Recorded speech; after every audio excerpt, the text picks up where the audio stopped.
লোকসভা ভোটের প্রাক্কালে কৈলাসহর রাজনৈতিক পারতঙ্গে উঠতে শুরু করেছে।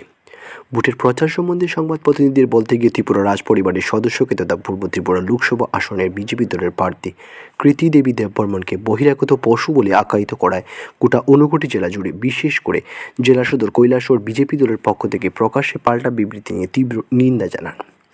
8 এপ্রিল সোমবার কৈলাসহরে 59 কলাক্ষেত্রে বিজেপি দলের এক নির্বাচনী সভা অনুষ্ঠিত হয়। এই সভায় উপস্থিত ছিল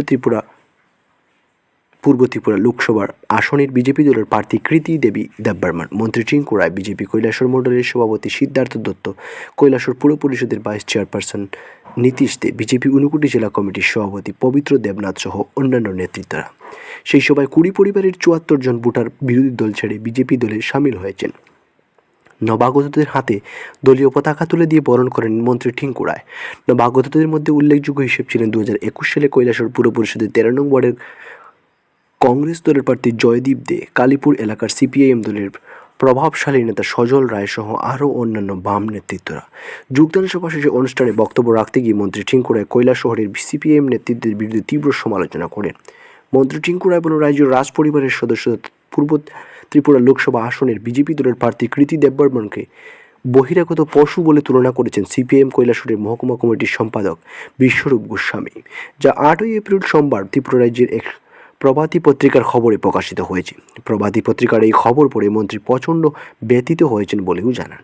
অবিলম্বে সিপিআইএম নেতা বিশ্বরূপ গোস্বামী প্রকাশ্যে রাজপরিবারের সদস্যের কাছে ক্ষমা চাইতে হবে, তা না হলে বিজেপি দল এ নিয়ে তীব্র প্রতিবাদ করে তুলবে বলে মন্ত্রী টিঙ্কু রায় জানান। আজকে সকালবেলায় সন্ধান পত্রিকায় একটা আর্টিকেল বেরিয়েছে, যেখানে এখানকারই একজন সাংবাদিক বন্ধু জিজ্ঞাসা করছিলেন বিশ্বরূপ গোস্বামী বাবুকে যে আপনারা যে দৌড়টা, এবার আপনারা তো রক্তক্ষয় অনেক করেছেন, কৈলাসহরে মানুষ অনেক যুবকের রক্তে রাঙানো রাস্তা দেখেছে। এই কৈলাসহরে কংগ্রেস করার অপরাধে অনেক মানুষ নির্বাচনের পরবর্তীতে বাড়িঘর থেকে পালিয়ে গিয়ে বাংলাদেশ এবং আসাম, ওয়েস্ট বেঙ্গলে অনেক সময় কাটাতে হয়েছে। এই রকম ঘটনা অসংখ্য রয়েছে। তাদের অপরাধটা একটাই ছিল, তারা বিরোধী রাজনীতির দল করত। আমাদের নিজেদের মধ্যে ভাই ভাই, কাকা ভাতিজা, আত্মীয় স্বজনের মধ্যে হানাহানি খুনাখুন অনেক করিয়েছেন আপনারা এই কংগ্রেস সিপিএমের নাম করে। আজ যখন আপনারা একসঙ্গে একটা মঞ্চে এসেছেন, একসঙ্গে হাত মিলিয়ে রাস্তা হাঁটছেন, যারা ইনকলাব বলতেন, এবার বিরোজিৎ বাবু যে কমিউনিস্টকে নিয়ে এত কথা বলতেন, তিনিও কিন্তু এবার ভোটটা দিতে হবে সেই হাতুড়া কাছিতে। আর বন্ধুৎ বাবু যিনি এত কংগ্রেসের দোয়াইয়ে চিৎকার করতেন, তারও কিন্তু ভোটটা দিতে হবে হাতুড়া কাছিতে। তো এই ধরনের একটা প্রশ্ন একজন সাংবাদিক বন্ধু বিশ্বরূপ বাবুকে যখন করেছিলেন, বিশ্বরূপ বাবু যে উত্তরটা দিয়েছিলেন, সেই উত্তরটা সত্যি এই হলে যারা আছেন সবাই মর্মাহত হবে। তা উনি বললেন যে দেখুন, খেতে যখন কৃষকরা যখন ফসল করে আর ওই কৃষি জমিতে যখন ভালো ফসল হয়, সেই ফসলটাকে যেন বহিরাগত পশু এসে যখন নষ্ট করে, তখন কিন্তু কৃষকরা সমস্ত মতভেদ ভুলে গিয়ে সেই ফসলটাকে বাঁচানোর জন্য বহিরাগত পশুর হাত থেকে তখন সবাই একত্রিত হয়। এখন ভাবুন, আপনারা এখানে যারা উপস্থিত আছেন, আমি সাংবাদিক বন্ধুদের মাধ্যমে এই ধরনের মানসিকতা যারা রাখে, যে রাজ পরিবারের এতক্ষণ ধরে আমাদের অস্মিতা বণিক যে কথাগুলো বললো, সত্যিকার আমরা ভারতীয় জনতা পার্টি সরকার আসার পর আমরা মহারাজা বীর বিক্রম কিশোর মানিকের নামে আমরা ওনার জন্মদিন থেকে ছুটি ঘোষণা করেছি। আমরা কথা দিয়েছিলাম যে আমাদের সরকার আসার পর মহারাজ বীর বিক্রম মালিকের নামে আমরা এয়ারপোর্টটার নামকরণ করা হবে, সেটা আমরা করেছি। শুধুমাত্র এরকম নয়, আমরা প্রত্যেকটা জায়গায়, কিছুদিন আগে আমরা দেখেছি কাঞ্চনপুরে কাঞ্চন প্রভা দেবীর নামে, আজ যে কাঞ্চনপুর আমরা জানি, এই কাঞ্চনপুর স্বস্তি সমবায় সমিতি প্রথম কোনো সমবায় সমিতি ঘটনা। আর সেখানে হাজারো বাঙালিরা বাংলাদেশ থেকে উদ্বাস্ত হয়ে যারা আসে, সেই হাজার হাজার বাঙালিরা সেখানে বসবাস শুরু করে, সেটা সেই স্বস্তি সমবায় সমিতির জমিতে, এবং সেখানে থাকার বা বসবাস করার সুযোগ পায়। 1-2 ঘন্টা বললেও শেষ হবে না।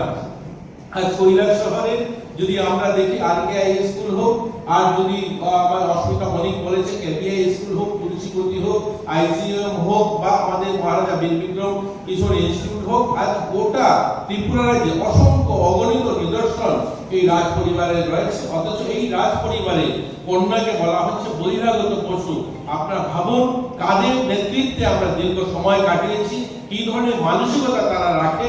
আমি আপনাদের মাধ্যমে সবাই একসঙ্গে আমি বলবো তাদেরকে ধিক্কার জানান। এই ধরনের ভাষা দেখুন, আমরা রাজনীতি করতে এসেছি, রাজনীতি হবে, গণতান্ত্রিক অধিকার রয়েছে কাকে ভোট দেবে, গণতান্ত্রিক ব্যবস্থায় কাকে ভোট দেবে সেটা সবার ব্যক্তিগত অধিকার। কিন্তু ওই ধরনের একটা পরিবারকে, যে পরিবারের এই ধরনের অবদান আমাদের রাজ্যের জন্য, যে রাজ্যের এত সম্মানিত একটা পরিবার, সেই পরিবারকে আজ যেভাবে যে বর্বরভাবে তারা মানে পত্রিকায় সেই আর্টিকেল এসেছে, সেটা আমরা মেনে নিতে পারিনি। আমি ব্যক্তিগতভাবে মেনে নিতে পারিনি। আমার ভারতীয় জনতা পার্টি সরকারের যারা প্রতিনিধি আছে, পার্টি কার্যকর্তা যারা আছে, আমরা সবাই এটাকে খণ্ডন করি, আমরা সেটাকে ধিক্কার জানাই। দলীয় নির্বাচনী সভায় পূর্ব ত্রিপুরা লোকসভা আসনের বিজেপি দলের প্রার্থী কৃতি দেবী দেববর্মন উপস্থিত দলীয় কর্মী সমর্থকদের সামনে মাইক যুগে কোনো ধরনের বক্তব্য না রাখলেও উপস্থিত দলীয় কর্মী সমর্থকদের সাথে হাত মেলান এবং আলিঙ্গন করে সবার খোঁজ খবর নেন।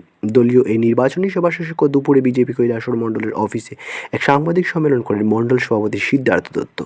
সিপিআইএম নেতা বিশ্বরূপ গোস্বামী রাজ পরিবারের সদস্যকে তথা পূর্ব ত্রিপুরা লোকসভার আসনে প্রার্থী কৃতি দেবী দেববর্মন বহিরাগত পশু বলে আখ্যায়িত করায় মণ্ডল সভাপতি সিদ্ধার্থ দত্ত প্রকাশ্যেই জানান যে বাস্তবে আসল পশু হলেন বিশ্বরূপ গোস্বামী। বিশ্বরূপ গোস্বামী নিজেই পশু বলে অন্য সবাইকে পশুর মতো ভাবেন। আজ সকাল 11টায় একটা যোগদান সভা হয় এবং নির্বাচনী সভা হয়, এই বিষয়ে কি বলবেন? নমস্কার সবাইকে। আজকে কৈলাসহর মণ্ডলের উদ্যোগে আমাদের ঊনকোটি কলাক্ষেত্রে আমাদের পূর্ব ত্রিপুরা লোকসভা আসনের মনোনীত প্রার্থী মহারানী কৃতি দেবী দেববর্মন মহোদয়ার সমর্থনে একটি নির্বাচনী সভা অনুষ্ঠিত হয়। সেই সভাতে কৈলাসহর পৌর পরিষদের অন্তর্গত 13 নং ওয়ার্ডের প্রায় 20 পরিবারের 74 জন ভোটার কংগ্রেস এবং সিপিএমের দল ত্যাগ করে ভারতীয় জনতা পার্টির নীতি আদর্শকে বিশ্বাস করে ভারতীয় জনতা পার্টিতে যোগদান করেন। আমি কৈলাসহর মণ্ডলের পক্ষ থেকে নবাগত সকলকেই অনেক অনেক স্বাগতম এবং অভিনন্দন জানাই।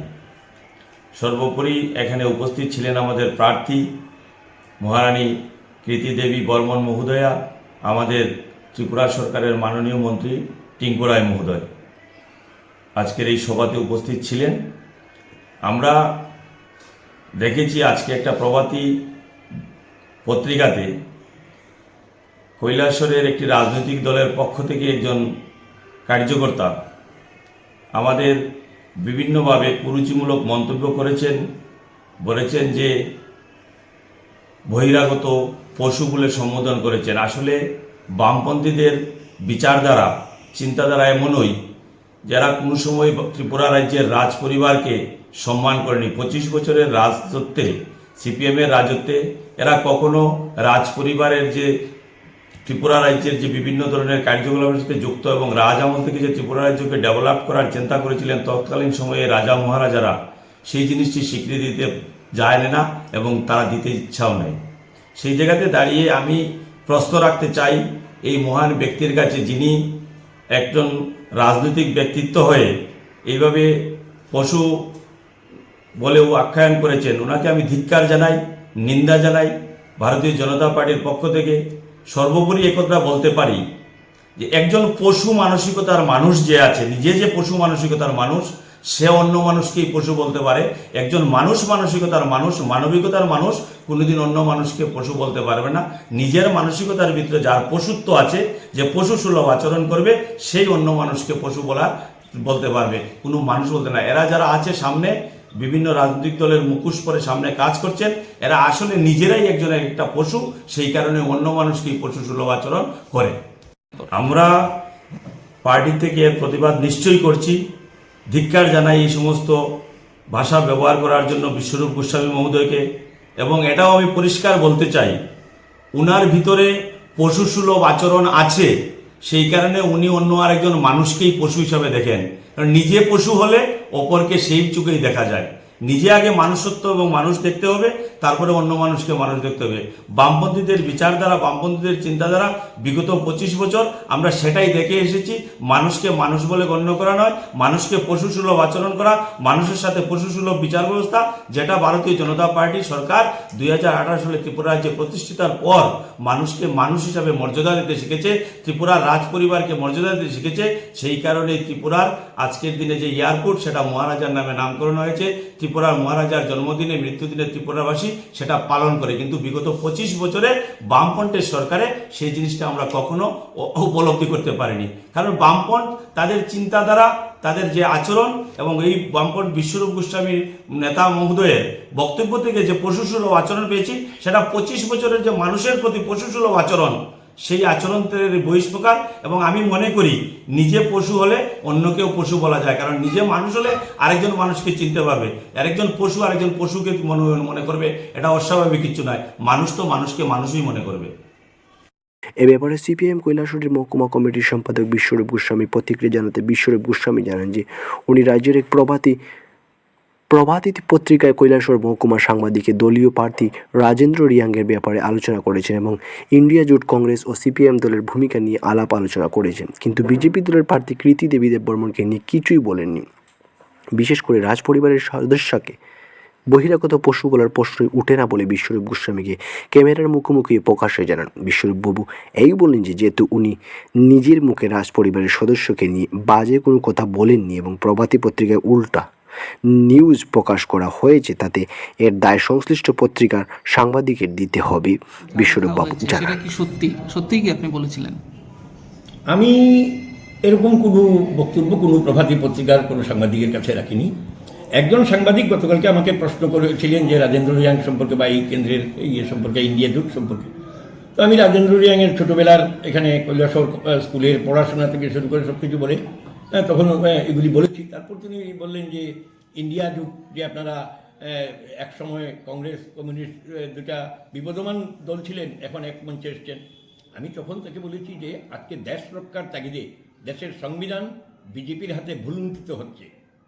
এই সময়ে সংবিধান, গণতন্ত্র এবং দেশ রক্ষার জন্য আজকে সমস্ত দেশের বিভিন্ন বিরোধী মতাবলম্বী দল এক মঞ্চে এসেছেন, 28টা রাজনৈতিক দল এক মঞ্চে এসেছেন। এবং আমি তাকে একটা উদাহরণ দিয়ে বলেছিলাম আলাপচারিতায়, এটাও টেলিফোনের আলাপচারিতায় আমি উদাহরণ দিয়ে বলেছিলাম যে মাঠে যখন ধান পাকে তখন পোকামাকড় এসে ধান নষ্ট করে। সেই সময়ে কৃষকরা সীমানার বিরোধ ভুলে আগে ফসল রক্ষা করেন।